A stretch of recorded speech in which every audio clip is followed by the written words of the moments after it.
Hello বন্ধুরা, সবাই কেমন আছো? আশা করছি সবাই খুব ভালো আছো, আর আমিও খুব ভালো আছি। আবার চলে এলাম তোমাদের কাছে একটা ঘুরতে যাওয়ার মিনি ভ্লগ নিয়ে। সেদিন চলে গিয়েছিলাম কলকাতার পার্ক স্ট্রিটে।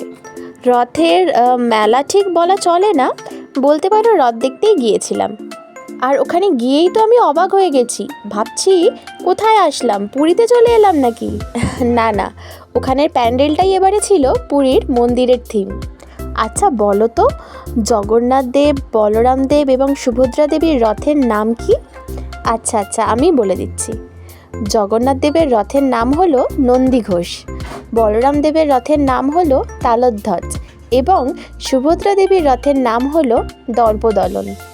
সোজা রথ থেকে উল্টো রথ পর্যন্ত প্রতিদিনই ওখানে গেলে ভোগ প্রসাদ পাওয়া যায়।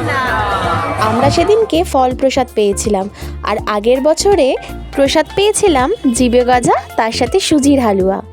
তোমাদেরকে তো বলাই হয়নি রথটা কোথাকার। আমাদের কলকাতার যে মিন্টু পার্কে ইস্কন মন্দিরটা রয়েছে, সেই মন্দিরেরই রথ বের হয় এবং এই পার্ক স্ট্রিটের এই মাঠে উল্টো রথ পর্যন্ত থাকে। তোমাদের কতজনের মনে আছে আমি জানি না। আচ্ছা মনে করো তো, 2024-এর একজালিয়া এভারগ্রিনে এই পুরীর মন্দিরের থিমটাই কি হয়েছিল? আমার তো সেটাই মনে হচ্ছে। আমার সাথে কারা কারা একমত তারা চটপট কমেন্ট করে ফেলো তো।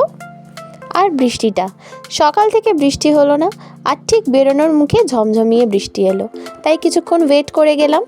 আর বাড়ি ফেরার পথে ওয়েদারটা এত ভালো হয়ে গেছিলো, কি বলবো তোমাদেরকে।